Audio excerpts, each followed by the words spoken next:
Do you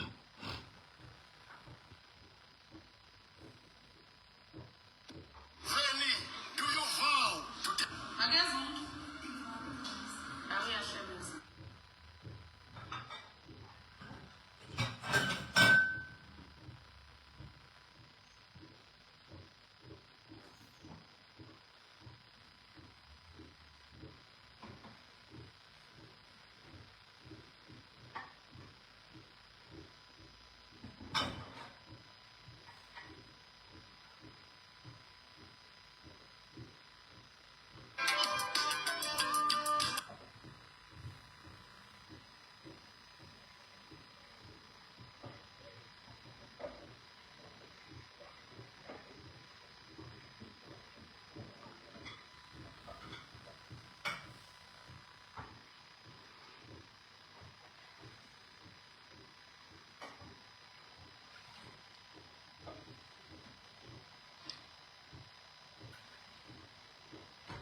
sanibonani.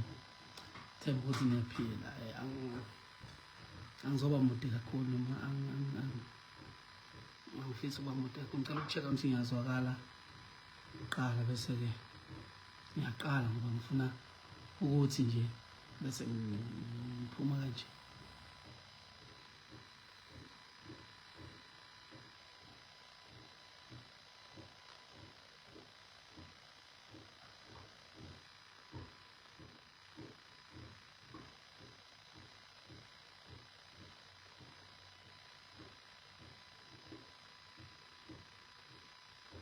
Ngiyazwakala.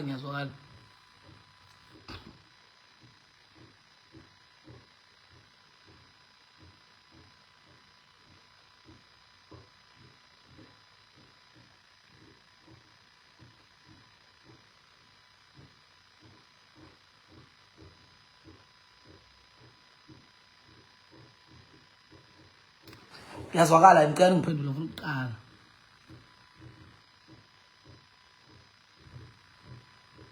Ngoba angifuni ukuthatha isikhathi eside.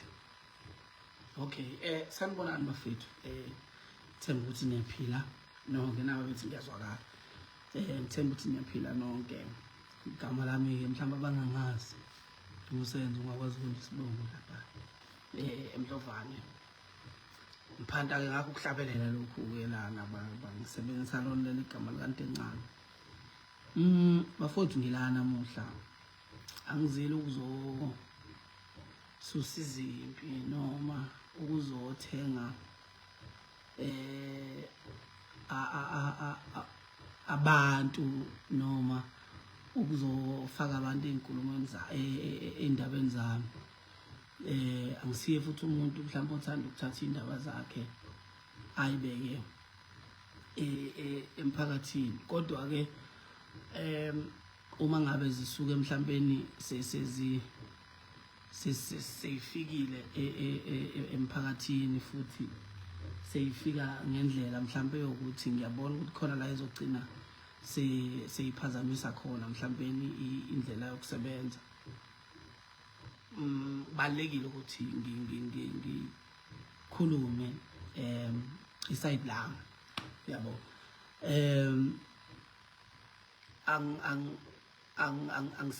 Angisiyeke umuntu ogood mhlawumbe ekukhulumeni noma ekubekeni istory, but ngizozama, yabo. Mina ke umculo lo uziphiwo kimi futhi ngicathi wonke umuntu ongaziyo la ungazi ngawo. Ingekho mhlawumbe into ethi ngifaka umuntu noma ngikhipha umuntu kanjani, but ngenza nje into engisuke ngicabanga ukuthi ngizoyithokozela ngaleso sikhathi. Ngenhlanhla futhi engisasenayo kulo 6 years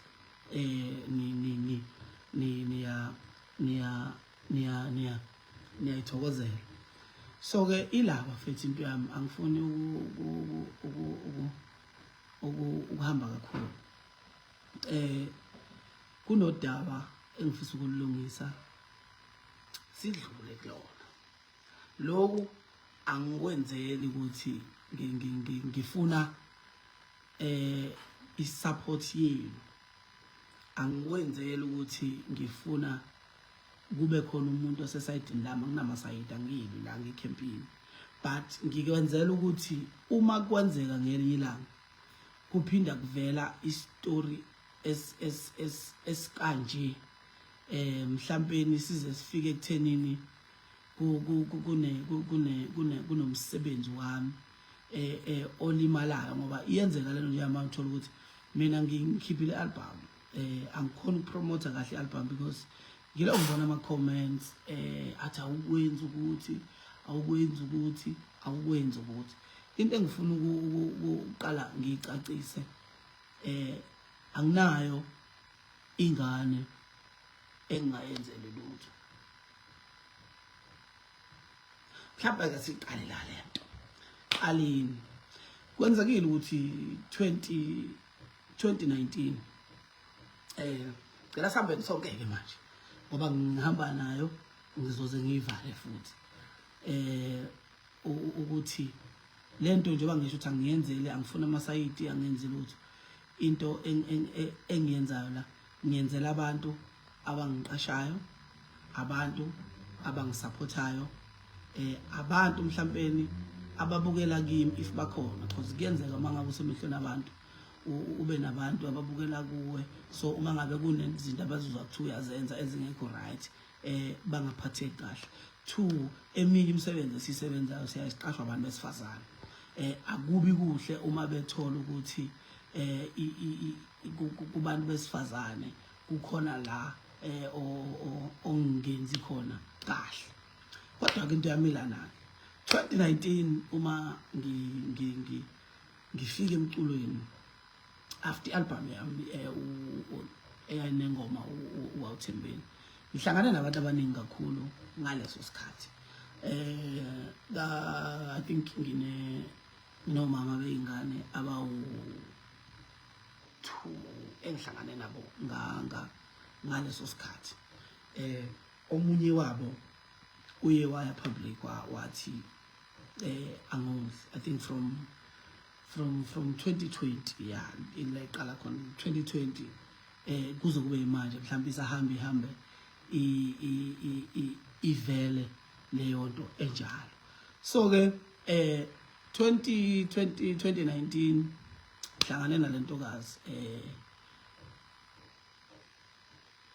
mhlawumbe nokufika ukuthi kunezinkulumo ezivelayo ngazo. Ngihlangana naye 2019 bekuDisemba empangeni sinegigi, then sathatha ithombe ngefoni yami, kwaba ukuthi uzothi mase kuvulekelwe ifoni yakhe bese ngimfonela, bese ngimthumelela ithombe.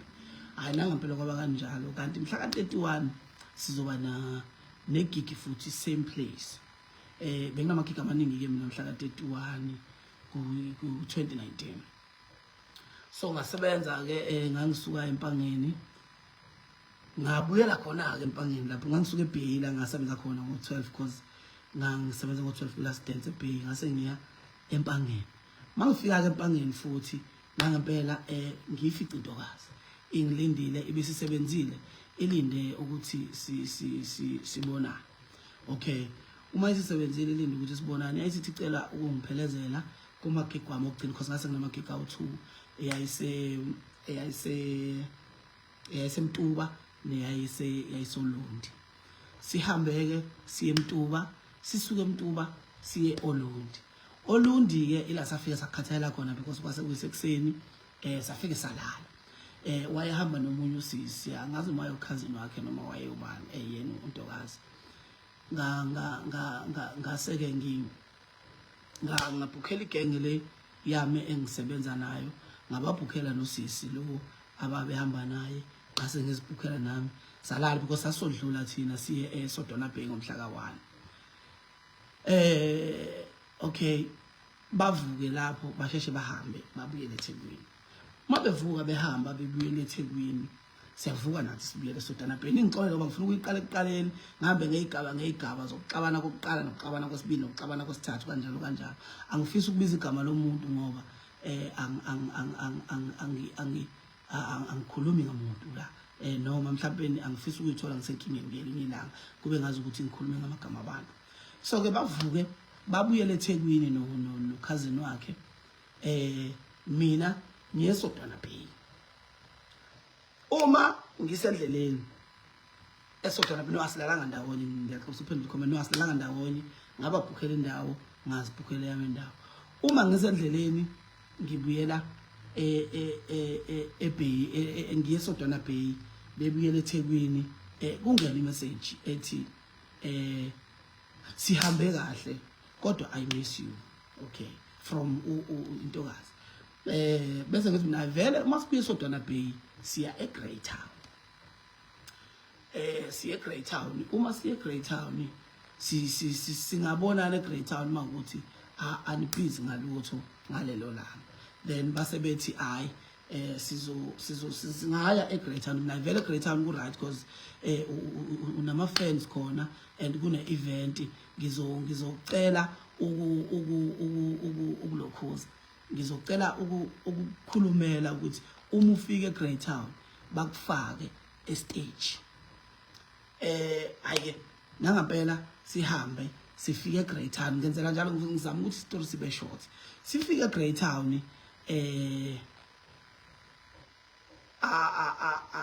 angene sifima sifike eGrey Town. Okay, safika base bekade besilindile abantu because nama artist ayesephelile. Ngimcelele ukuthi angene estage wesaba futhi ngamthetha hayi la unama fans amaningi akuthandayo. Angene estage aperform nangampela futhi ke because waye ne hit enkulu ngalesa sikhathi and abantu bayijabulela kakhulu.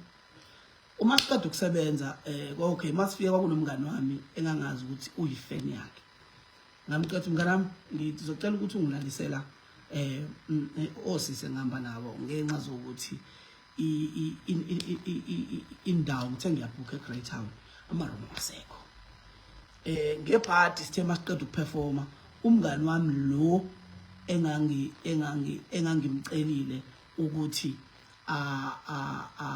alokhozi engangimcelile ukuthi amlalise shuthi washeshe wahamba shuthi wafika walala ke endlini because ngathi ngiyamfonela masiqeda ukuperforma angisamtholi efonini. And kwamele ukuthi ngizame elinye iplan lokuthi abangani bami because basuswe yimina eThekwini beze eGrey Town kumele ngibalalise. Ngacela kwenye ifamily esemadimadolo ukuthi ibalalise ngenhlanhla ke yayikhona indlu eyayikhona bahamba bayolala khona. Ngahamba ngayolala ekhaya. Uma ngiyolala ekhaya the next ekuseni ke uma se kulaleze ngiyacheck ukuthi anilale kahle nani sekumele bahambe babuyele eThekwini. Yila ke abadlula khona ekhaya kithi ukuzobona ekhaya because abangani bami ngeke abangani bami bafike eThekwini baze bafike njalo emakhaya baze bahambe bengabonanga ekhaya. So intokazi lengikhuluma ngayo ukwazi ekhaya iyazi kanjalo ukuthi yayihamba nami izosebenza emhlabeni. Okay ke ekhaya bekunoma nodadewabo. Uma ke emehlweni vele ube ngasaboni kahle. Udadewabo ube friendly kakhulu ukuthi uma ngabe ngifika nomngane bekwenzeka ukuthola ukuthi bayaxoxa mhlawumbe bazagcina ethatha amanamba because umuntu obekhonzile ukufona ke udadewabo kama. Okay ke kuhanjwe ke kanjalo uhlukanwe. Then uma sifike eMdlovane futhi I think akuvumanga ukuthi abangani bami bahambe. Then sagcina eMdlovane futhi sabhukha sayithola indawo. Sabhukha futhi ngabhukhela mina ngabhukhela uGazi ngabhukhela bona nodadewabo babehamba naye. Hayi kwaba right futhi azange sikhulume kamashelana azange sishelana because ngalesa sikhathi sasihloniphana ngendlela ezihlukene. Bavuka ngakusasa bahamba baye eThekwini. Uma bebuya futhi uma befika eThekwini kwaba ukuthi akuhlaleke eThekwini iThekwini yabhora nani bazophinda babuye beze eMdlovane because kuhlaleke ngendlela right eMdlovane. hayi ke it's fine. That's when ke kuqala khona into kamajola yabo. So makuqala into kamajola uJanuary. Uma kuJanuary qala into kamajola ngiyangifuna ukuyisheshisa ngaze ngimoshela idatha. Uma kuFebruary kuqala into kamajola ngoJanuary. NgoFebruary kunomngane wami oneshow eGoli.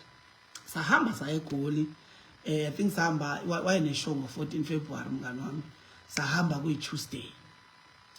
Masifike eGoli hayi zonke izinto eziright nani. Uma sifike eGoli zonke izinto eziright nani.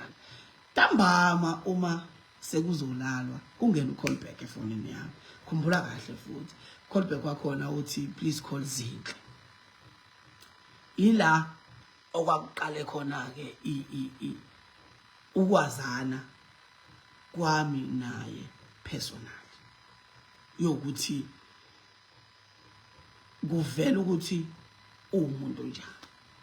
Mangena lo callback angicela ukuthi ngibuyele kuwona because ucallback wentombazana ngithi le number ngiyisebenzisa kuma city cover nawo yonke into iya kufona wonke umuntu kubhaze wonke umuntu angikwazi ukuvele ngibuyele nje enambeni engayazi uyabo ngoba uzothi uyabuyela enambeni ongayazi athi umuntu ayibe ngifuna uncoma qhawe usebenze kahle ngathi hayi kukulungile. Isuke lapho ke ingcabano kangangokuthi asilalanga ngalobo busuku ba Tuesday sifike eGoli asilalanga ngalobo busuku ba Tuesday kangangokuthi kwazi kwafonelwa ubafo lo owayene event ukuthi kumele ambhukhele ama flight abuyele emumva ngo Wednesday akasayingeni into yeshow seyahamba because amadoda usewabonile izinja wafonela abantu ayenze kubona ama audition ukuthi bangabe samqasha because amadoda onke about ukulandela izinqa awabathanda abesifazane. So i-experience engaba nayo ngalelanga la Tuesday ebusuku for mina yayi enough ukuthi ngingathi it's over. Then masivuka ekseni uright umuntu obuyele kuma senses wakhe uyaxolisa ukuba uhlobo lomuntu awuyena siqala nanokuba ne date. Okay sivuka ekseni seMariezali sibuye ntambama Wednesday same thing. I know ngenzeka isilima lana ngihlale ngicabanga lento kahle vele kushuthi kukhona into efihlwayo ngalomuntu obebhazile. Saphinde saba na same problem Wednesday ebusuku yokuthi asilale futhi sibanga le ndaba yalo callback. Yes,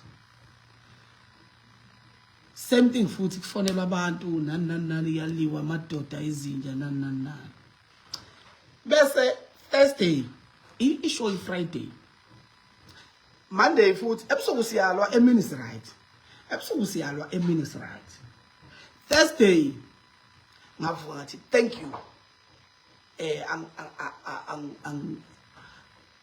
I'm done angifisi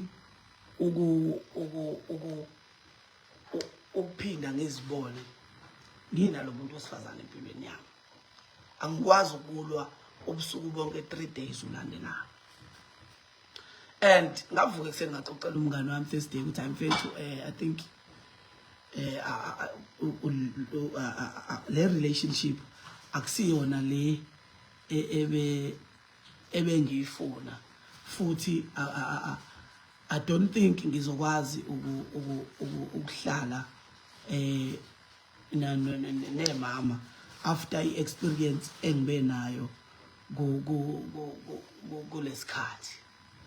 Hayi ke abesethi umngane wami hamba kuGoogle ufika useshe umseshe nje then there is isitolo zosithola lapho. Okay ngahamba ngasesha ngathola ukuthi yo kushuthi la ngingene ngingene ngingazi ukuthi imama lami liwuhlobo loni lo muntu yabo, but sengiyathola ukuthi umuntu ongayithathi nonsense yabo, engayithathi nje nonsense, ninganikana inkinga isikhathi eside udaba lenu luze liyofika kude. Okay ke uma sibuya sa decide ukuthi hayi siyahlukana kanjalo angithi kusho ukuthi masegoli phela bekuthi mangabe si right sixoxe njengabantu abathandanayo, simbathe futhi njengabantu abathandanayo. Uma sibuya kwakuthi siyahlukana nani kanti kuzohamba isikhathi kuvele indaba yengane, kuvele indaba yokuthi intokazi ikhulelwe.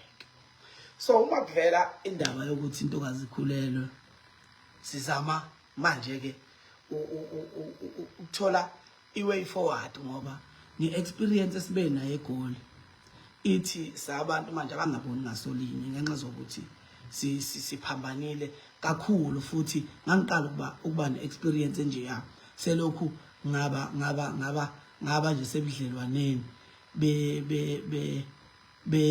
bezothando. Ngangiqala ukuba naleya experience ka 3 days ngingalali. Silungisa leyo nto, sekuvela indaba yengane. Sesizama ke manje ukuthi sizoya kanjani phambili, because sekunengane kanti futhi sesiqabene ngalendlela. Uma kuvela indaba yengane sisalungisa leyo nto, ngenza ifeature nomunye usisi nomunye futhi wabafowethu ocula gospel. Angizowabiza amagama abantu, ngenza ifeature nomunye usisi nomunye wabafowethu ocula gospel. Then angazi noma intokazi le engangibambisene nayo iyasola ukuthi kukhona into ewumjolo nalo sisi engicula naye. Bese inboxa shuthi baze baxoxeke ithi ujolelani nendoda yami. Then usisi lo aziphendule ukuthi no, angijoli nendoda yakho, indoda yakho ijola nosibani, yabo. Isho lo sisi lo etshela intokazi lena engangiphila nayo igama lentokazi noma lika sisi engase ngiphila naye ngaleso sikhathi. Iqala lapho ke indaba yokuthi akafuni lutho ke ezomhlanganisa nami, futhi akakwazi ukuba nomuntu onamantombazane amaningi eceleni, yabo. Okay ke sibangele leyo nto, asho ukuthi yena umuntu okholwayo uzwana nezinto ezi-straightforward, yabo. Okuwukuthi ke ngoba la ngithe ngizokhuluma iqiniso, angizili ukuzozidefenda, angizili ukuzokwenza njalo. Okuwukuthi uma kunjalo ngithuthi ke nami ngathi kwaku-wrong wami loyo ukuthi mhlawumbe ngibe nabantu abangaphezulu koyedwa ngaleso sikhathi. Kufike ke isikhathi sokuthi sixabana kanjalo, uyakholwa akazwana nento ebhedile nani ucela ukuphuma, ngiphume kuye ngingakhulumi lutho nangento yengane ngingenzi lutho. Okay, ngase ke shuthi ke I think kwadlula ba 2 months ngazama ukuthi mfethu ingane yakhe yokuqala le I know mhlawumbe indaba ye pregnancy nani ayikho into yaziyo, but into ithi kumele kube khona into ezanywayo, asikwazi ukuxabana forever sinengane, ngoba kungenzeka ugcine mhlawumbe uteta ngendlela engekho right if awuzange uhlangane nomuntu wesilisa isikhathi eside before ubeletha.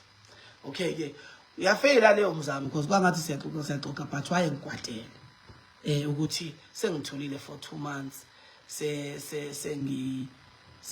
sengiyalokhoza askisi sengizobuya manje ngizozama ukuzenza umuntu oright nani indaba ihambe izifike ekuthenini bekuyi COVID if ngaphosisi ngaleso sikhathi iCovid kwakhona umuntu ongi-advise ngokuthi asibe live more ku Facebook ukuze singaluza ama fans noma sihlale emehlweni abantu. Ngelinye ilanga ngangena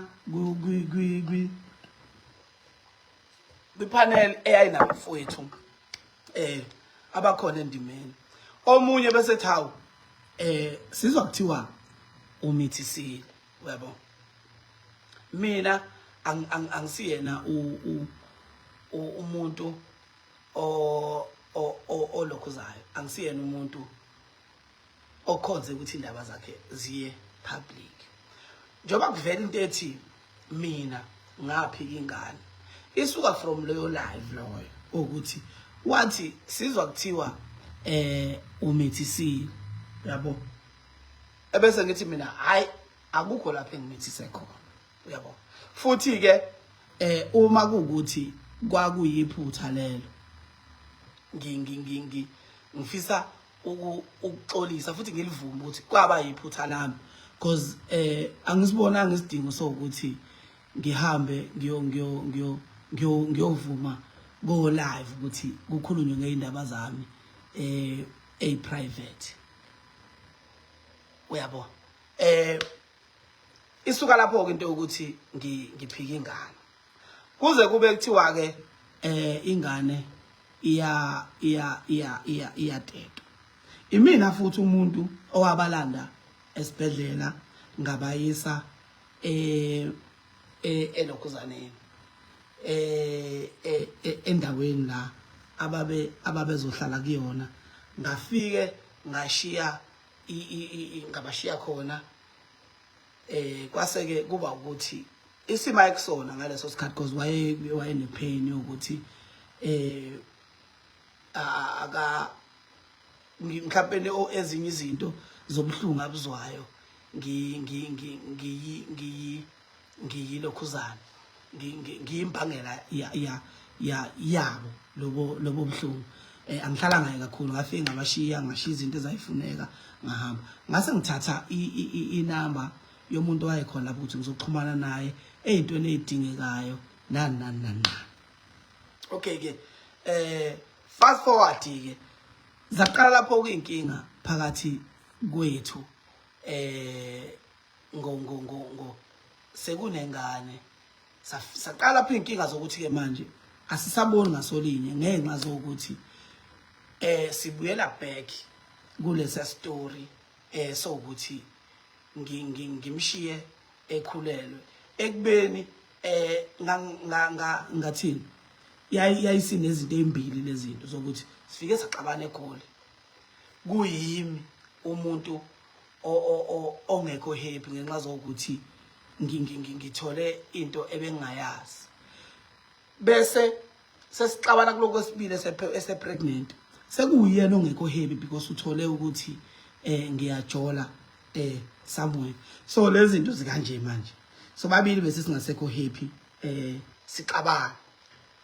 So uma ngabe ke isibuya sekunengane isithinto kumele kutholakala indlela yokuthi kwenzeke izinto eziright enganeni. Uma ngabe sencane ke ingane it's fine ubuye umuntu obuya kwate abe umuntu obuya be right angakwata manje kwata but ekuseni kuse right and uma right my right akekho umuntu ongamfisi eduze kwakhe because umuntu right uma ngabe right futhi uma engabe ngasekho right umuntu ongekho right engathi awumfisi eduze kwakhe. So ke lento ihambe ekuthenini okay ngalesa sikhathi yayikhona into ethi sixabene because nginayo i-account angiyifaki imali yengane. Ngiyifaka imali yengane kangangokuthi ephepheni bathi uma bengifonela ngendaba yokuthi kuvela into yokuthi angiyodla ingane ngabanikeza ama proof ukuthi ingane ngiyayikhipha imali yengane uyabo. Mina ke ngizokusho lokho because angisho ngathi angifuni ukuzibeka right. Mina anginayo imali eqondile yengane engiyikhiphayo ukuthi mhlawumbe lethe ngenyanga ngikhipha 1000 or 2000 or 3000 kuya ngokuthi imali kuleyo nyanga benginamalini ebese ingane zonke ngihlukanisela imali elinganayo zonke. If kuukuthi imali enginayo inele ukuthi ingane kumele ithole 500 zonke ngizinikeza 500 ayikho ingane ekuthiwa ngizoyinikeza 3000 enye ngiyinikeza 1000 because ingane zonke ziyafana kumina. So ke ngabanikeza bephepha i-proof yokuthi ngiyayikhipha imali yengane. Uma sebebhala ngangitshela bazoyifaka leyo nto bangayibhala uyabo. So ila engabona khona ukuthi ukuchaza nje iside lami ngcono ngivele ngiyeke ngoba livela lisebenzi nibona bengithule sonke ke lesisikhathi. Okay, ihamba indaba izifike ekuthenini sivumelana ngokuthi okay December 2023 ngoba ngifuna ukuyivala lento ingazibe into kakhulu. December 2023 ngangifakela futhi ingane imali ka yempahla za Christmas. Okay, ngebhadi ke likhona ngangenayo imali kahle because ngangade ngishonela umama uyabo. Ngangade ngishonela umama so ingane ngangifakela ama 3.5 yeah December 2023 ngifakela ama 3.5. Okay, futhi kwaba right bonke babonga because babesi understand isimo sami ukuthi anginayo imali. So imali yengane ka Christmas yempahla za Christmas kuzoba ama 3.5. Okay, kwenzeka ukuthi uma kufika kwadlula lapho. Uma kudlula lapho wangifonela ngawo December uyabo. Wangifonela ngawo December ngokuthi uneyinamba eziningi. Uma sixabene ngiyablocker afone ngenye, uma sixabene ngiyablocker afone ngenye, uma sixabene ngiyafuya ngiyablocker afone ngenye. Uneyinamba eziningi. Wafona ifoni ngayibambisa umuntu. Uma ngabe ifoni ngiyibambisa umuntu yasuka lapha inkinga yokuthi ifoni banjwe umuntu kanti uyena ofonayo uyabona. Ekseni kwasa esekhaya nje ngasesitolo ngokuthi angizwani nokukhuluma futhi angizwani nedrama ngadlula nje ngangakhuluma naye. Wayesesuka waya enhla komuzi ngasenhla kunoMawengane yami khona lapho. Wasuka waya kaMawengane yami elapha ngasenhla. Ngiyafonelwa kuthiwa nangu eselokhuzana nangu esekhanda inkinga phezulu kaMawengane yami. Ngisuka ke futhi ekhaya ngihambe ngiye khona ngoba ngithi ngiyokhuza leyo nto leyo. Uma ngifika khona okay ngahlangana naye ke esehamba wangivimba endleleni ngenxa ukuthi ngangihamba ngeveni ngagibela odongeni ngadlulela ngale. Uma ngidlula wahlehlela emotweni yami. Ngitshela ngibheke kahle futhi ngizokhuluma iqiniso lodwa. Inhliziyo yami ke yonakala ngalela langa kangangokuthi ngacishe ngaphakamisa isandla futhi kube kuthiwa mhlawumbe ingane yayingekho. Ngangizosiphakamisa isandla because bese ngimbekezela isikhathi eside. Ngasizwa ukuthi kwakukhona ingane okuyona yangikhuza ngayeka ngishilo ngathi angifuni ukuyibeka kahle la ngifuna ukukhuluma iqiniso linje ngoba linjalo ukube kuthiwa yayingekho ingane mhlawumbe ngangizoyithola siphunyukile isandla ngoba le yanto yayisingaphezulu kwamandla ami ngakhuzwa ingane okay kudlule lapho uJanuary ngithi ngifonela umuntu athi nangu uMawengane yakho engicela imali ethi ucela ngimboleke imali ingane ayinazo izinto ngithi mina ayikulungile khuleka ngizolokhuza ebese ngivele ngifaka imali kwi-account yakhe angisazi noma yayi 1000 rand noma yayi 1.5 January this year cause lo muntu usengifonelile ukuthi nangu eboleka kuyimali uthi ingane ayinakho kudla ngifaka imali yengane I think kwadlula 2 days kwadlula 2 days wafona what oh okay ngayo ukuxabana lokho wafona wathi akasafuni into emhlanganisa nami akasafune imali yami akasafune lutho so kuma ngifaka le mali wafona after 2 days ethethela ukuthi ngiyifakeleni imali because ubengafuna imali yami ngamtshela ngathi ngizwe ngabantu ukuthi uhamba uboleka imali uthi ingane ayinazo izinto okay wathi ucela ngimsendele i-account ayibuyise imali yami ngathi angikwazi ukusenda i-account uyibuyise imali uJanuary manje bakhona abantu mhlawumbe abafuna ukubuyisela ingane esikoleni nani cela uthathe leyo mali leyo unike whoever ombona ukuthi usole noma uyayidinga leyo mali because mina angikwazi ukuyithatha back uyabo ebese athi wangitshela ukuthi akafuni imali yami ngithi mina angikwazi ukuzwa ngomlomo wakho mina ukuthi awufuni imali because ku social media uhamba ungibeka njengomuntu ongondli noma ongayinakekeli ingane so angikwazi ukuthi ngomlomo sivumelana ukuthi awuyifuni imali eqhamuka kumina ekubeni kusasa uzohamba uyothi ingane ngiyondli ngingabi nayo proof yokuthi ingane ngiyayondla because ngivumile ukuthi ingane ngivumile mawuthi ngafaka imali ngokuthi oh ngiyazi ngijombile Nkosi yami kodwa sizohlangana le story ngokuthi December khathe ngishayisile ngahamba ngithi ngiyokwenza i-protection order kwamaphumulo efona nomunye ubaba angisazi noma wathi ubamncane noma wathi ubani owathi angikwazi ukuletha amaphoyisa enze i-protection alethi i-protection order angikwazi ukwenza icala eluthu uma sekufika amaphoyisa elethe i-protection order kubo kukaMawengane kuzobe sengenza icala lesibili because icala lokuqala angihlawulile nginengane angihlawulile then sengiletha amaphoyisa bacela ukuthi ngiyeke i-protection order bazokwazi ukukhuluma naye bahlale naye phansi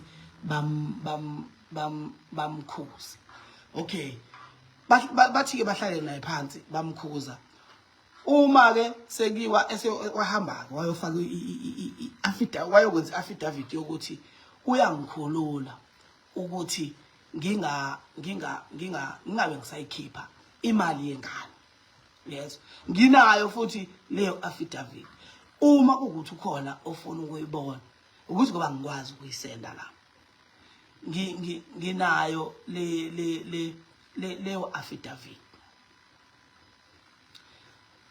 yokuthi ngingabe ngisayilokhuza imali yengane okay ke it's fine ngoba sekunento ephuma emaphoyiseni nani uma ngikhipha imali yengane uma kuthi ingane ngiyinikeza 1.5 yalinganisa uma ukuthi ngiyinikeza 1.5 ingane zami ngithatha lo 1.5 wengane le ngiwubeke eceleni ukuze uma ngabe usufuneka ngikwazi ukukhipha. So ke lento yagcina isithi sixhumana ngobhuti wami because asisaxhumani thina siyaxabana. Ubhuti wami ufika tshela ubhuti wami ukuthi yini ayidingayo, mina ebese ngiyayihambisa kwamaphumulo, ubethumela izingane zakwabo ukuthi zizothatha leyo nto. Uma ishoda ngento ubesho ukuthi hayi njengamanje ingane ishoda ngo1 no2 no3 no4 no5 ngihambe ngiye kwamaphumulo ngihlangane noyedwa efamilini yakhe bese ithatha lezo zinto lezo. Kwaya ngoJune lo makuvaliwe ikole mhlawumbe nisibonile isithombe ngihleli khona nezingane zami. NgoJune ngoba bekuvaliwe ikole bengivakashise izingane. Askis ngenkinga ke ukuthi ngokusho kwakhe uthi baba nengxabano ekhaya nomndeni wami. Angazi angifuni ukumphikisa futhi nomndeni wami angifuni ukuphikela because ngangingekho uma kuxatshana. Ngokuthi baba nengxabano nomndeni wami wazi wa decide ukuthi ingane ingabe sangena ekhaya.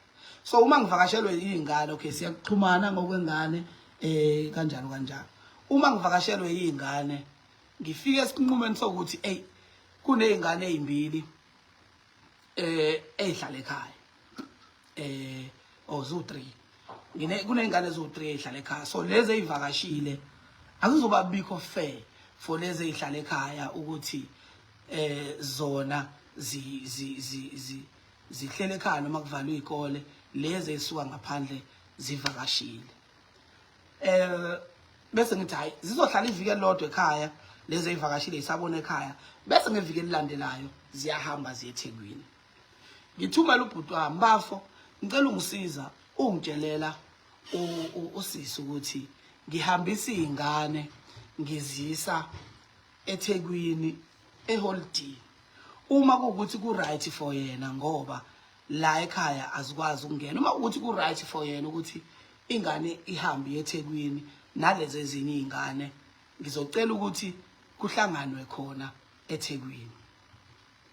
Okay, abese ethi hayi akavumi, uyabona. Okay ke ngiyikhiphe lezi ezinye izingane zihambe ipheleke leyo trip. Uma kuphela itrip asende I think angazi kwakushoda ama cocoa pops nobisi nani ngithi ngizolihambisa. Ngilihambise, uma ngilihambisa kungafiki izingane zakubo, kufike yena. Uma kufika yena ebese ngiyabhodla nje ukuthi ayi ibhlungu kodwa lento yokuthi izingane mayihlangene enye ayikwazi ukuba khona. Ebese kuba ukuthi futhi izingane uma ngabe ngenza izinto kukhona ingane kufanele ihlalise eceleni njalo, uyabo. Athi hayi ngiyakukhulula umusho njalo ngiyayi-understand ipain yakho, kusasa vuka uyothengela ingane. Hayi ngithi ngiyabonga kakhulu, ngihambe ngiye ekhaya ngibuye ngakusasa ngidlule ngimthathe. Wathi ucela ukuthi sisebenzise imoto eyodwa uzobuya ngama-taxi uma ngabe sebenza. Njengoba ngisho ukuthi uma right uma umntanami uba right, uyezwa, futhi uma engekho right usuke engekho right.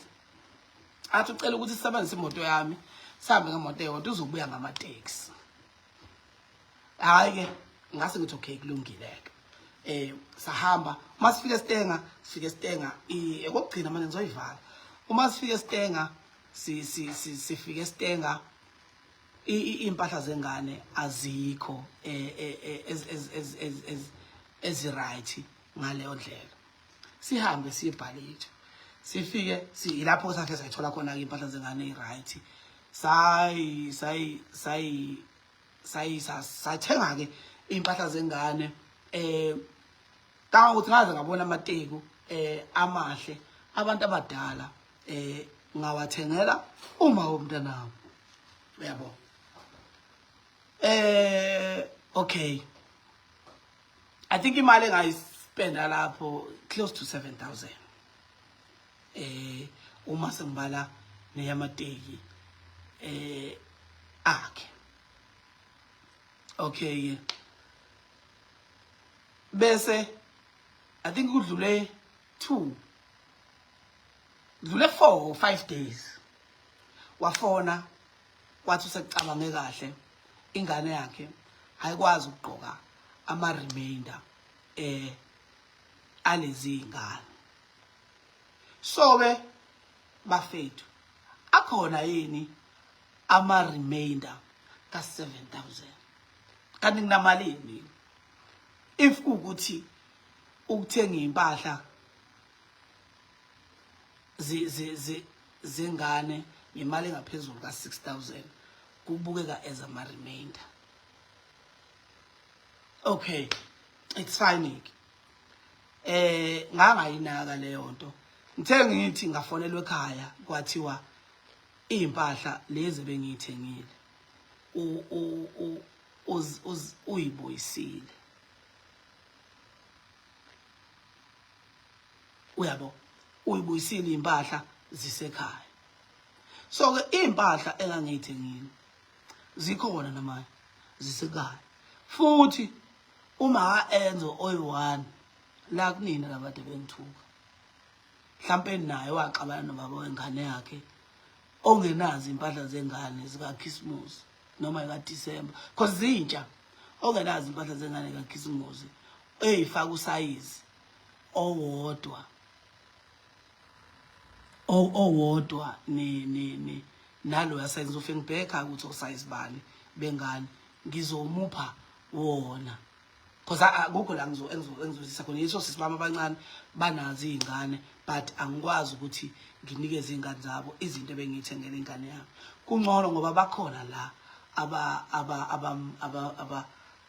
abazwelana naye nani engizoziba bona lezi impahla lezi zengane. So ke sengiyavala ke ivaleka kanjalo ke into yokuthi sifika futhi la ekuthenini khona kubuyiswe impahla zengane ekade ngiyithengile nani yonke into. It's fine, ngiyavuma uma kuukuthi angizondli ingane. Mina nginezingane eyikhona enginazo. Why inkinga kuyingane yodwa engayondli engayenzeli lutho for 4 years? Mina ngicabanga ukuthi sonke sinento ethi no amateka wabuyanga akhe kwabuya impahla zengane kuphela.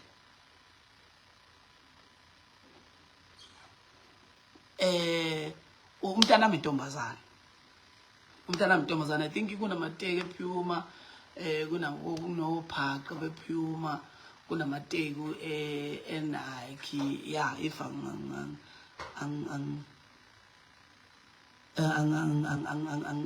if ungaphosisi excuse ngine mina anginayo ingane eyi1 yabo sengifuna sivale manje lento anginayo ingane eyi1 mina nginazi izingane if ukuthi lezi ingane ziyangihlula noma angondli why kunengane yodwa nginenkinga nayo noma ekuhlala kunenkinga nayo every after 3 months. Why ungakazi uqhamuke abanye oma beingane kuthiwe angondli. Ezinye izinto ngiyazithula because angifuni ukuluza relationship noma beingane ngoba ukubona ingane kusuke kudepende kuMawengane if ingane ungayihlawuleli. So ezinye izinto ngiyazithula zibhlungu zimnandi ngiyazithula because ngisuke ngenzela ukuthi ngingagcini ngiwele esayidini wrong noma ngixabana noMawengane ngendlela yokuthi angisakwazi ukubona ingane. 2, zikhona indlela kunabantu abodla ngenkantolo nani uma kukuthi abafuni ukondla. Kungani size sibe na 4 years sikhuluma into ukuthi mina ngondli? Why ngingayiswa enkantolo ngondle ngesondlo if ukondla kuyangihlula? Because ziningi indlela zokwenza umuntu ukuthi ondle if ukuthi akondli. So ke kuwo wonke umuntu okholwa ilesi story, why kuyena kungakaze kumfikele lokho ukuthi zikhona nje indlela zokwenza umuntu ukuthi ondle uma ngabe ukuthi akondli. Yini zingakaze zenziwe lezo indlela njalo kuhlezi ku social media?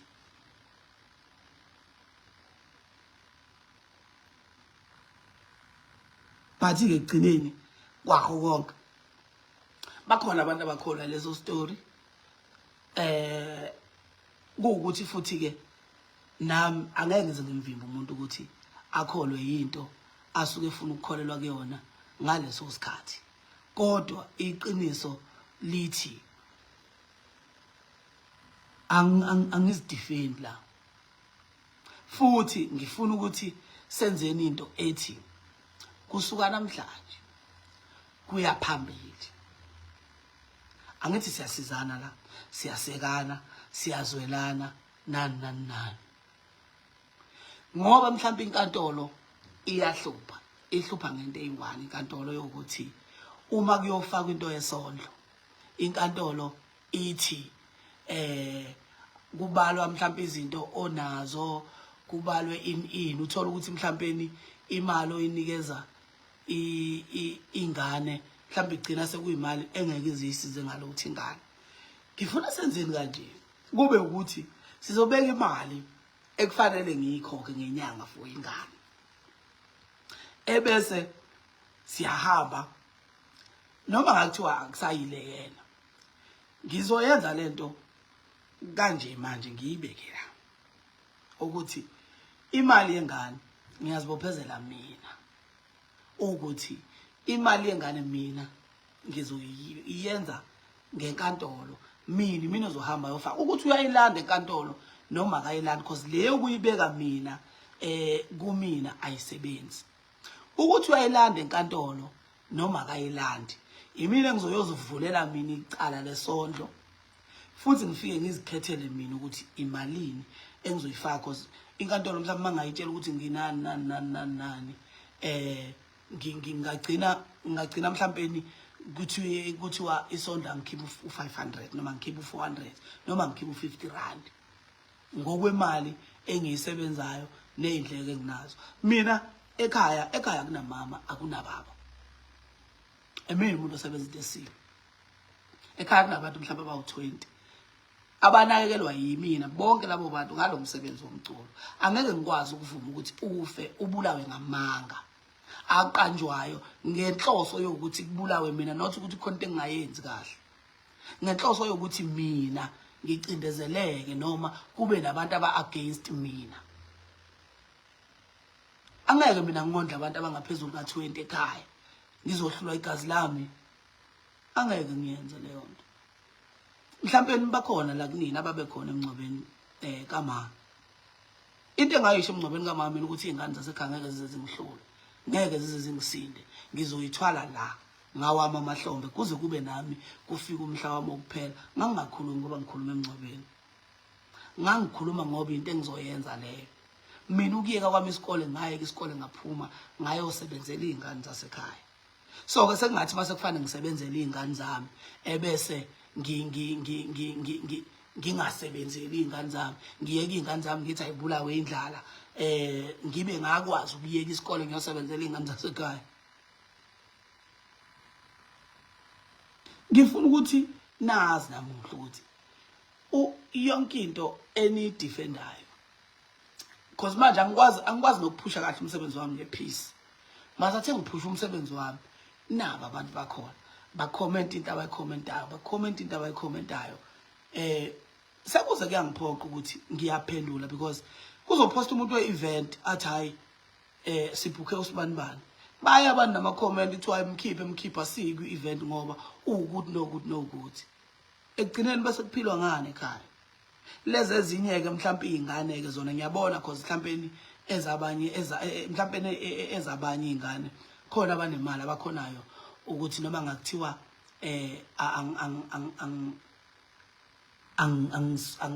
mhlawumpe angisenawo amandla okuzondla iy'ngane but bangakwazi ukuqhubeka bazondla. Kukhona-ke laba abangenawo amandla abadiphendele kimi ukuthi uma ngingayifakanga imali yengane ngempela kusuke kunenkinga. So uma ngivuma ukubulala noma ngivumela izinto engizibonayo ukuthi izogcina zibulala umsebenzi wami, kusho ukuthi kwamina anginankinga nokuthi kube khona abantu abalambayo ngenxa yobudedengu bami.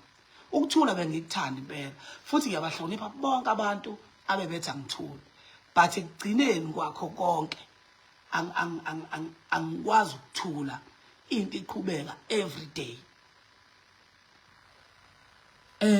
Okwengoma ngibuye ngize kokwengoma. Okwengoma kuqala manje that is why ngingakuphenduli. Last year kwi-album yami kwakunengoma eyayithi ibhadi eliyinhlanhla. Wayithatha leyo ngoma wayiqondanisa naye futhi wayenze ngathi ngikhuluma naye. Njengoba namanje futhi kwenzeka ukuthi uthathe one of my songs wayiphendula engathi bengikhuluma naye.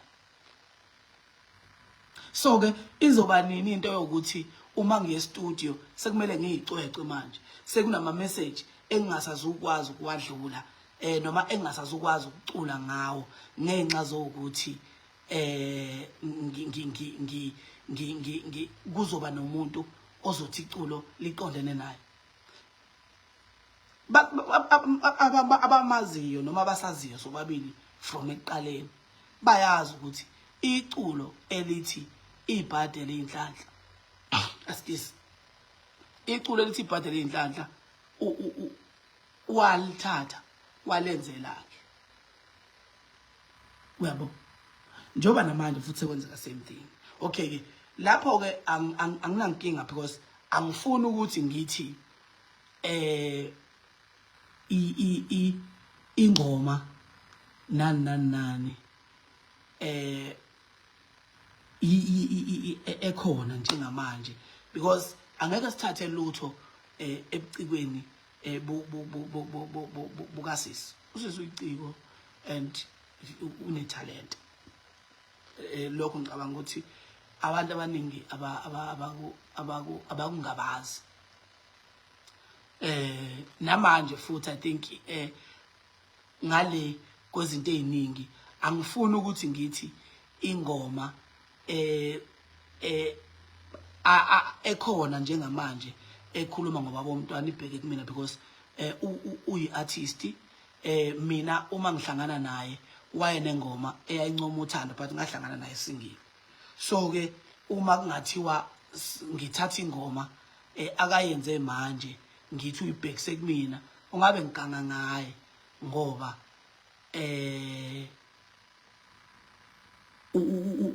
uyiciko ngendlela acikoza ngayo futhi angeke ngimkhethele ukuthi ucikoza ngayiphi indlela.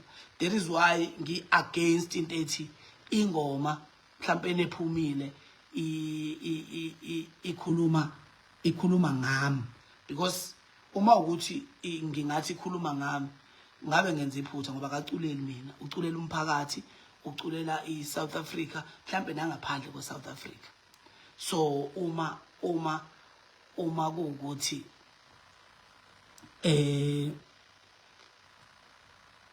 no azange ngikhulume into ukuthi ubani ubani. Uyabo. So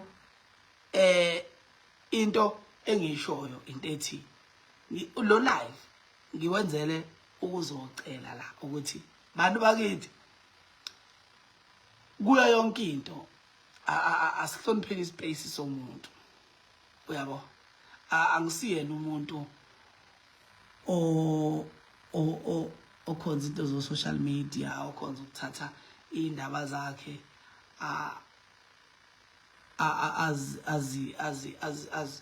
azise emphakathini. But namuhla ngicina ngiyaphoqeleka ukuthi ngizohlala la for i-hour ngichaza ngeindaba zami ngenxa zokuthi ngihloniphile ispace somuntu, ngangangena kwispace somuntu ngayiqhubekela nento yami, but kunabantu abalandana from ngale bazophazamisa into yami ngapha yokuthi angisakhoni manje nokuphusha umsebenzi wami ngepeace, because nabantu abangisupportayo abasazi noma manje bancoma umsebenzi wami noma balwe nabantu abakuma comments abakhomenta into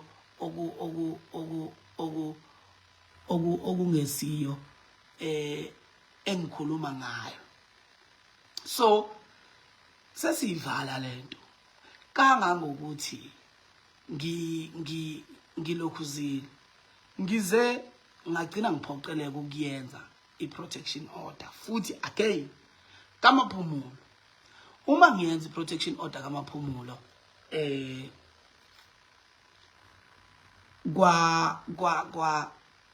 kwafika into ethi ngiyakhuluma ukuthi ngicela ukuvala even ukuthi abe axhumane nabantu engisondelene nabo ngenxa yokuthi uhlukumeza yabona bangathiwa wonke umuntu engisondelene naye ukhipha ifoni yakhe akuvezele izinto ababhalela zona. Kunzima manje ukuphila nami ngoba ukuphila nami ungathukwa noma inini kusuka manje futhi ungalali, because uma ngabe kuthiwa sesiqalile siyakuthola khuleka singaqala ngo-11 ebusuku uzulala ngo-3. So kwenzeka ukuthi kunomuntu engiphila naye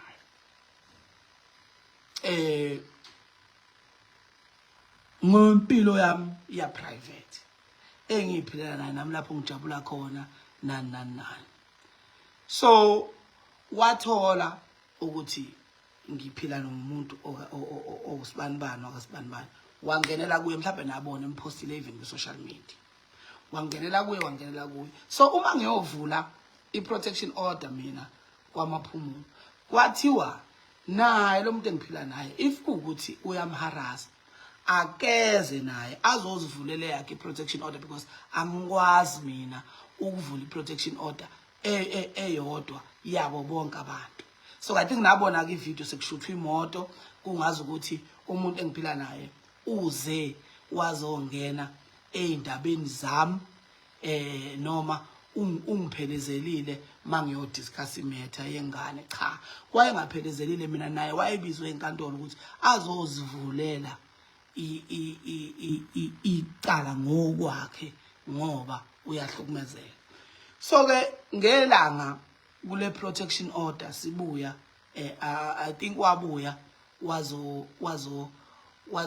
post ukuthi enkantolo thank you inkantolo yakamaphumulo ngokuvuma ukuthi ngingabe ngisayibona ingane. Cha, inkantolo ayizange isayine leyo nto leyo, ayikho futhi into eyakhuluma ngaleli yalanga kwakubuya ukuyosayina i-protection order nayo futhi aseyiphulile imigomo yayo i-protection order.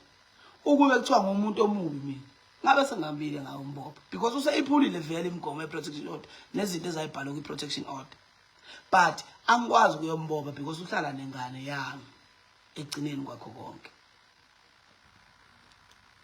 Angikwazi ukuthi ngithi ngiyomvulela icala nani ngoba uhlala nengane, because kwashiwo kwathiwa icala le-protection order alithethwa 10 years oyihlalela. So uma ngabe kuthiwa okay khona ukuthi umithisa kanjani umuntu ongamthandi, cela ukuphendula sisi wami. Ayikho into ethe ngangamthandi, ayikho into enjalo. Awukwazi ukulala nomuntu ongamthandi. Ithi into yami kwi-trip yaseGoli ila engabona khona ukuthi angeke size sihlalelana. Ayikho into ethi engangamthandi. Mawuthi awuzwanga kahle ngiyaxoleka phela benisabuya nasemsebenzini neindlebe mhlawumbe beyingakagezeki kahle sisi. Ngenzeka kube mhlawumbe ulalele ungakayigezi indlebe wangayithola into engichazile. Ngishilo ukuthi ayikho into ethi engangamthandi. Ngithe into eyenzeke eGoli iyona eyenza ukuthi kuze kufike la ekuthenini khona siyahlukana ngeindlela. So ke sesivalile manje kuyo yonke into. Ngifuna ukuthi sengihamba nje nizoba khona nibe ofakazi bokuthi lento yengane ngizoyithatha mina kweyami into ukuthi ngizoya imali angeke ngisayibeka kumina. No, angimtala busisi. I think ulalele ephuthuma mhlawumbe ejaha ukuphendula yabo. Iyona into enkinga. Ngizoya ngiyo enkantolo mina imali sengizoyikhokha enkantolo ukuthi uyayilanda noma akayilandi, but okusalayo ngizobe ngiyikhokha khona. Futhi ngiyafisa sengazi ukuthi inkantolo ingangivumela. Uyabo mhlawumbe ke eyaba no 5 months nani lezo futhi indaba zami. Uyabo za private ukuthi mhlawumbe nginezingane eziwu10 noma eziwu5 ikhona yini into ethi uma ungondlelwa hamba ukhulume indaba zomuntu zokuthi namuhla wenzeni, kusasa wenzeni, ngalelela langa wenzeni, engabe uyahamba uyomvulela icala lokuthi akondli kube nendlela yokondla. Uyabo ukuthi eceleni ngenze ini nobani. I don't think lokho kusuke kubathinta mhlawumbe oma bengane zami noma mhlawumbe umuntu ekusuke kumthinta umuntu engiphila naye ngaleso sikhathi okusuke ukuthi ke uyena mhlawumbe okumele aphatheke kabi, aphathe ukuthi ngizothola ingane ngaphandle noma mhlawumbe ngibanjwe ngijola kuphi nakuphi. Lokho ke mhlawumbe uma ngathiwa sekukhona umuntu obuyayo othi uzongithukela ukuthi kuthiwa ngimithisile kunomuntu ona 5 months omithi, lo muntu ngambona ukuthi isibhukubuku ngoba phela awukwazi ukuzokalela abantu ukuthi baphile kanjani. La sikhuluma indaba yengane.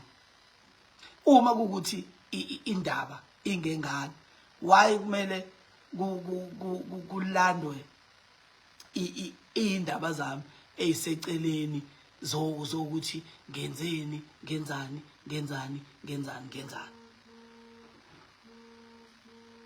Uyabo. So ke bafethu ngicela ukuvalelisa. Ngibonga kakhulu kunini ebenikhona. Bese futhi ngiyayisho lento ukuthi la bengazile ukuzofuna iside lenu futhi bengazile mhlawumbe ukuzoqala izimpi nani. Njengoba ngishilo ukuthi into mhlawumbe ngizoyichaza kunina. Ingoma ethi ibhadele inhlanhla yayingabhekile kumuntu. Ingoma ethi diyema umntanami yayingabhekile kumuntu.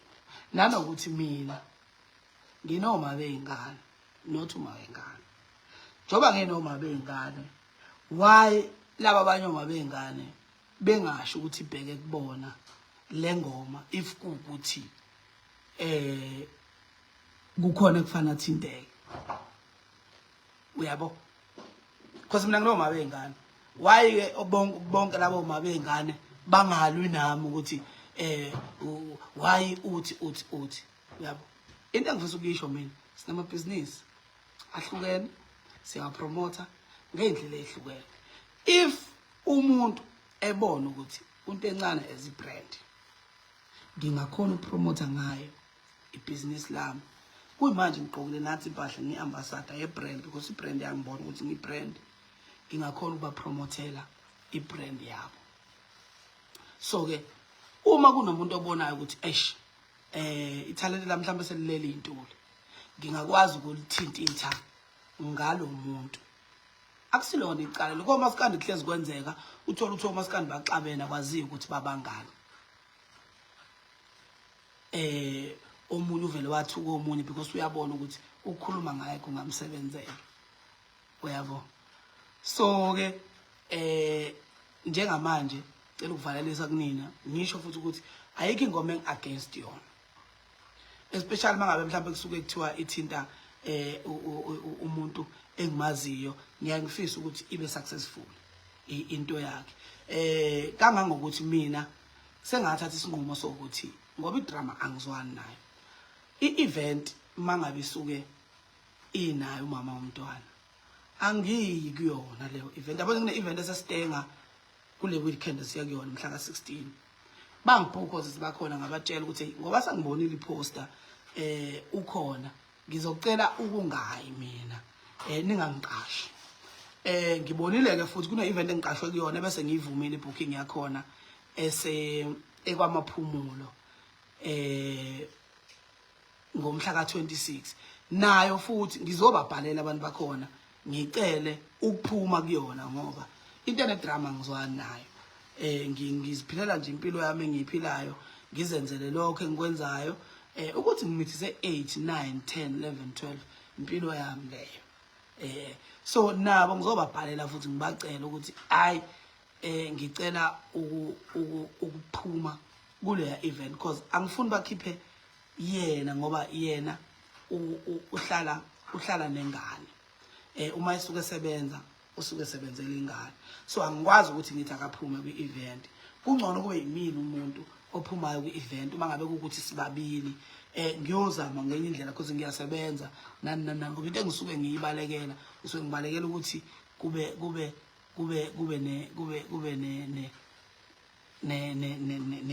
ne drama. So ke siyabonga abafethu nisale kahle. Ofuna impahla lezi yawo ngizobheka ukuthi impahla zini ebese ngikwazi ukuthi ngimnikeze, ngizobheka osize ngimnikeze umuntu ozokwazi ukuyithola ayithande, then sizoyithatha from lapho. Ngizowushiya lo live la, ngizowusave ngoba angeke ngiphinde ngikhulume into ekhulunywa ngami ethinta ingane. Uyabo? And enye into ke ethi uma ngabe sikhuluma makuthiwa lezi zinto engizisho la zingamanga, nginawo wonke ama-proof wazo, zonke lezi zinto engisho la nginawo wonke ama-proof wazo. But uma kuthiwa hayi kuphuma indaba zami ukuthi ngijole nobani, ngajola nobani, ngiyindoda phela ngeke ngihlale ngingajoli. Lokho ke ngeke sikwazi ukubhalekela.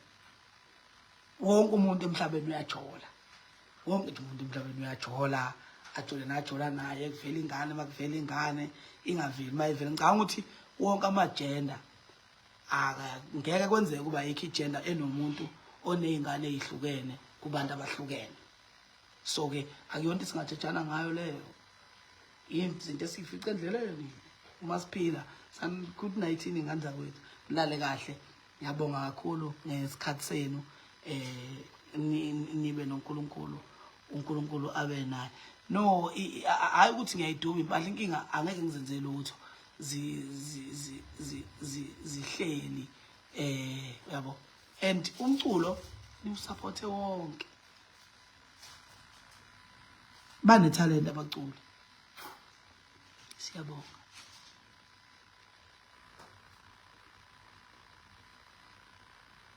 Angithi yabo yonke engisho ngicela uphendule le comment usibelesele ngokuthi umithizile impilo yami leyo isihlangana lapho leyo nto nokuthi angondli. Uyabo? impilo ukuthi ngijola nobani ihlangana lapho nokuthi angimondle. Impilo ukuthi ngimithisile ihlangana lapho nokuthi angimondle. Impilo ukuthi ngimithise bani ihlangana lapho nokuthi angimondle, because lo muntu engimmithisile sizoxoxa naye phela indaba yengane ukuthi ngiyilungisa kanjani indaba yengane. Yabo impilo yokuthi ngijole nabantu abawu10 ngizoxoxa nemama nami ukuthi manje mama ungixolela kanjani ukuthi sengijole nabantu abawu10.